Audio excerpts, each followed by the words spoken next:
Hello, everyone, and welcome to another episode of Uncovered. You have Narendra Kulkarni and Sid Arora, which is me. We welcome you to this live session, and I thank you, so much for joining us today. And if you're going to, or if you're watching this live already, sorry, if you're watching this as a replay, right? So we welcome you. uh, we totally appreciate your presence. Actually, I'm little under the weather today, so less energy. Please bear with me if in between I cough or something. So please bear with me. But I thought of at least going live and speaking to you all. So that is the intent I have. So before we begin, right? So I want uh, there's a small request that I want to make. So, if you are, let's say, joining live, so I want you to drop in your city or country from where you are joining in from. And please don't worry. Narendra is not going to investigate you, right? You can just tell us from where you are joining, right? So, today's conversation is going to be very interesting. I can tell you that because we are going to talk about things that many business leaders don't see until it is too late for them, right? So most leaders which we have seen, they have spent their time looking at the revenue, growth, customers, right, and building strategies as well. But most of the times, the biggest risk, this is hidden inside the organization. Do you agree, sir? Absolutely, absolutely. Yeah. So see, he's also agreeing, and because that is where uh, Narendra's his world, uh, it becomes extremely interesting, right? Let me introduce you if you're watching us for the first time. So, my co host, which is Narendra Purushottam Kulkarni, he has spent over 3 decades in the world of investigations, corporate intelligence, then fraud detection, uh, employee misconduct as well, and due diligence as well, right? He is the director of Noetic Intelligence and has built a career around helping the organizations, right? With what? By uncovering information that can help leaders to make better decisions, right? So uh, it's so good, Narendra ji, to have you back again in the live session, and I'm looking forward to uncovering few more interesting insights today with you. Right? So, Thank you so much, Sid.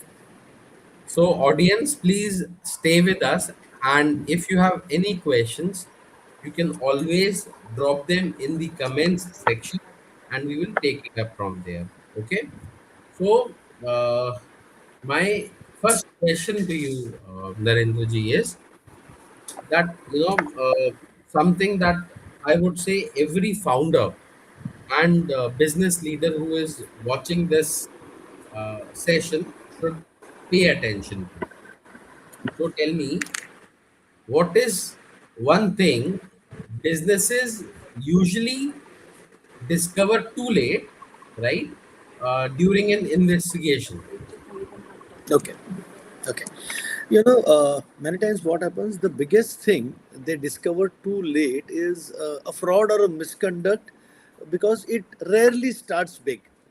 Correct. It usually begins with a very small exception, a bypassed process, an unusual vendor explained access to information, maybe some inflated expenses, or say one employee being given too much of control. maybe Mhm. because that employee is working with them for so many years, and automatically many times it happens that more the experienced person, more the person is associated with the organization, by default it is considered as a trustworthy person. And management often notices the financial loss too late. The behavioral signals were visible much earlier. So, here what I would like to say is a fraud rarely arrives with the announcement. It is not going to come with an invitation or an announcement, here I come. Correct. It leaves very small footprints in the first. True. If we have time, I can have a very short success story related to this. You Please. know, in an investigation, a company suspected that an employee is sharing confidential data.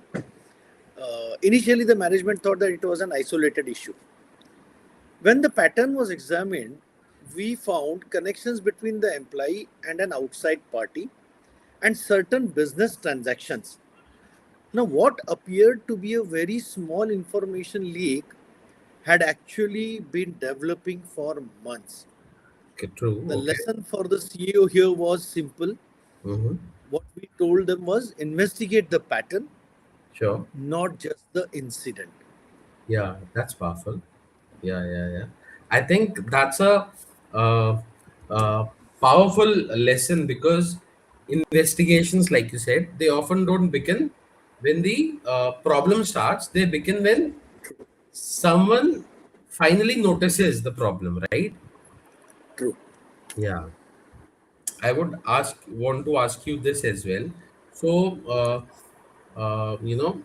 when do you think that a CEO when he's investigating something internally, right? And when it is a better time to bring an independent investigator like yourself. A very good question, because Mhm. many times this becomes a very critical aspect also.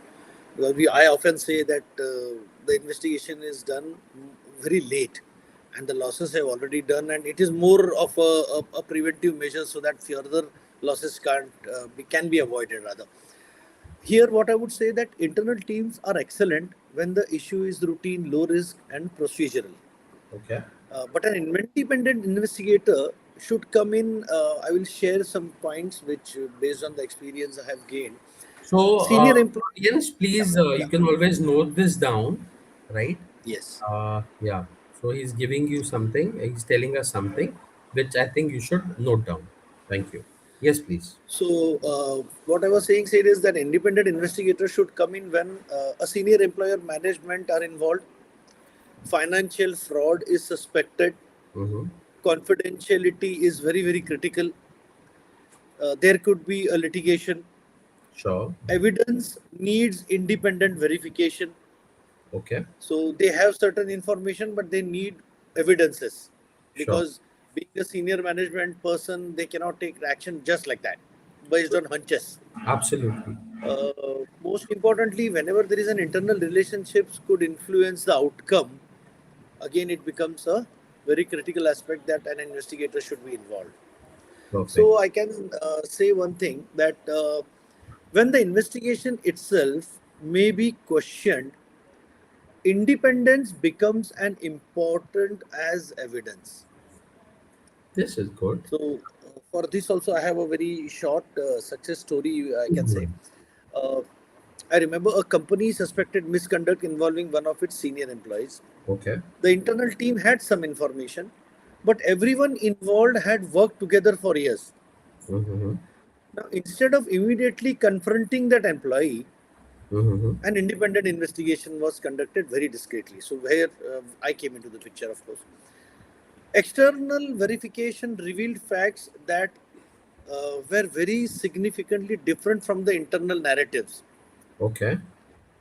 So, because the evidence came independently, Uh-huh. management was able to take decisions based on facts rather than office relationships or assumptions.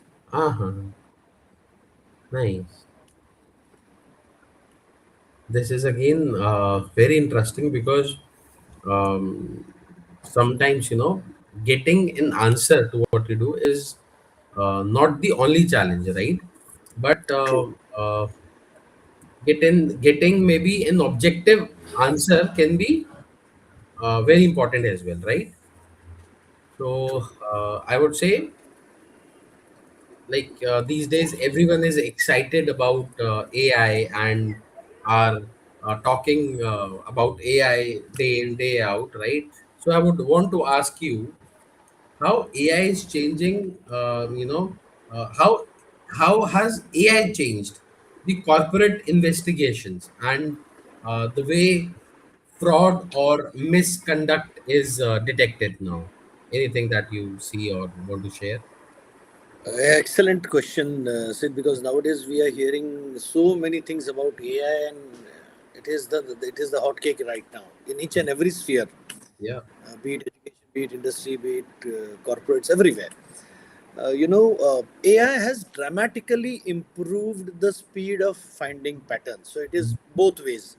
So it's a double-edged sword for us also. It has helped us to increase the speed of finding the patterns as well. Today, technology can analyze enormous amount of data, Mhm.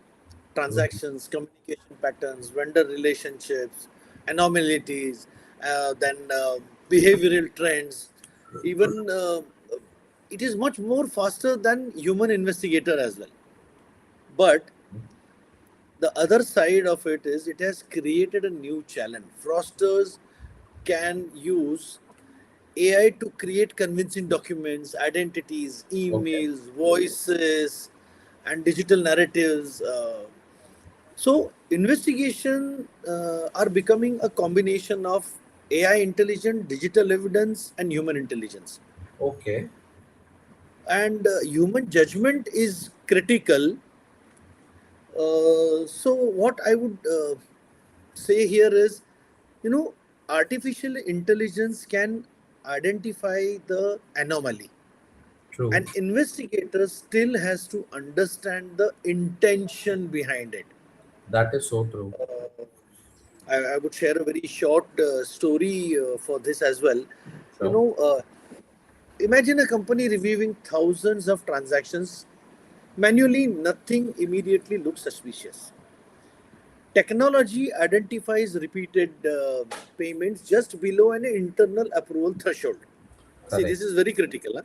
Correct. So, technology identifies repeated payments just below an internal approval threshold. Sure. But the investigation cannot stop here. Further inquiries reveal that multiple seemingly unrelated vendors have connections to the same individual. Uh-huh. So, artificial intelligence identified the pattern, True. but a But human intelligence or an investigation established the relationship. correct. So, evidence established the intent behind it. So, that is where modern corporate investigation is heading nowadays. Correct. That's a wonderful answer. I think that would give us a lot of insights about how AI is going to help, corporate investigators like yourself, right? So, uh, we have spent the last few minutes uncovering what leaders should look for inside their organizations, right? Now, let's move to the other side of the conversation. You have spent your career helping businesses uncover information what that may not be immediately visible, right? But Correct. my work through Godfather Labs and the system that we have created, which is Godfather Positioning System, is slightly different. I help leaders make their expertise more visible to the market, right? And True. now I will be taking the hot seat, right? So maybe if you have anything to ask. Yes. So, Sid, it always comes to my mind that what are the three things every CEO should fix on their LinkedIn profile before they start posting the content? Awesome. I think that's a great question that you have asked today. And I think this is where many people get LinkedIn wrong, right? They immediately start thinking, what should I post, right?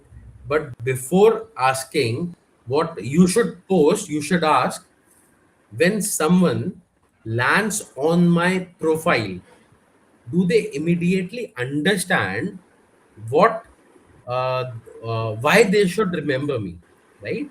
This is the Right. question that every CEO should ask. I would ask every CEO to fix these three things. Number one is clarity, right? Your profile, every CEO's profile should answer one simple question within a very short time. What do you want to be known for, right? Because I see a lot of CEOs have, they just have a designation like founder, CEO, managing director, which is good, right?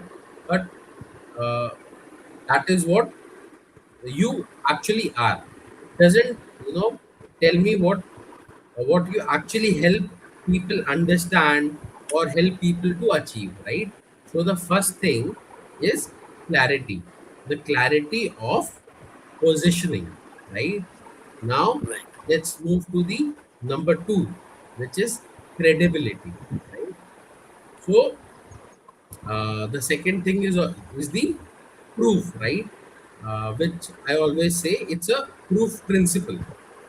Don't just say that you are an expert. That is not the right way. You have to show how, right, and why. Correct. So your profile should include your experience, your achievements, some case studies, some media mentions if you have, some testimonials, the projects that you have taken, and the problems that you have solved. Because in today's world, people are doing their due diligence before even they speak to anyone, right? Right. Right. That's it. Let's move to the number three part, which is the consistency. And that is where most people lose, right? True. So you cannot post about leadership, every day, maybe today, and motivation, maybe tomorrow, and AI in the coming. That is, uh, something that is not, I would say, recommended. Some people always also post their holiday pictures as well, right? So your audience should always start associating you with something, right? So if people remember these three things, one is the uh, clarity, second is credibility, and the third one is consistency, right? That is where Right. a strong LinkedIn presence starts. It will not start with the content, but with the correct positioning. Yes. Excellent. Excellent. So that's a very good clarity. Thank you so much, Sid. Yeah. So I, actually, I find this conversation very interesting.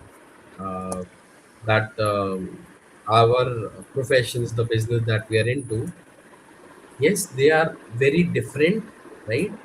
But we always have True. a common thread, right? For example, in your world, you help organizations uncover information that they may not be seeing, right? But in my Yes. world, I help leaders uncover and communicate the value that the market may not be seeing, right? And Perfect. yeah, and I think this is good. That is why the show's name is Uncovered. Yeah, Uh-huh. very true. Very true. The way you said three things in your business and three things in our business, like in our corporate investigation, we always say that the three stages which we repeatedly see are signal, suspicion, and Mhm. the evidence. So, signal may be something doesn't feel right. Correct. Suspicion might be patterns which begin appearing, and evidence, of course, the facts that establish actually what happened. So True. similarly, what would be the three signals or three stages for your LinkedIn to build up a LinkedIn profile or to make it to use the optimum use of your Godfather system? See, first thing is, like I said, that the clarity is very important. Yeah, People should know that what these people, how, why, let's say you're a detective, right? So when people are landing on your profile, they should not be confused, right? That who you are, what you do. And if they if they are going through your profile, they should build that confidence as well, that this is he's someone who has really done something. That is where your testimonials, your media mentions, the true, content that you have created, the testimonials, the achievements you have had, some case studies, some success stories should be there, so that anyone can build that trust, right? And third is the most important thing, that people should not be confused how they can get in touch with you. The call to action or the CTAs should be there, that directly they know how I can contact this particular person, right? So that true. is also very important. Yeah, Excellent, excellent. So the only thing before we say a goodbye till next Friday is tomorrow is Independence Day. So I would request all the corporate leaders that we basically can help you in getting freedom from doubts, from suspicion, uh, from some hidden mischievous activities happening there. Because our job is to collect that evidence which can help you to take informed decisions, and informed decisions taken in the right time can save a lot of losses in the future. Thank you so much, Sid. Thank you so much for inviting me here, and the journey continues. We'll see you again on the next Friday at the same time at 12:30. Once perfect. again, thank you so much, everyone. So again, thank you everyone who has joined us today, right? So one request: if you found this conversation valuable, do follow Narendra and me as well, and always share what topics you want us to uncover in the next session that we do, right? So Absolutely. we will be taking up those questions. We will be understanding what actually is something that is stopping you, right? So, like Narendra also said, we'll see you next week in the next episode of Uncovered. Uncovered. Yes. Yes. So All right. I help you get clarity, and Sid gives you credibility. Thank you so Awesome. much for Awesome. joining us. Awesome. Bye bye. Shalom. See you.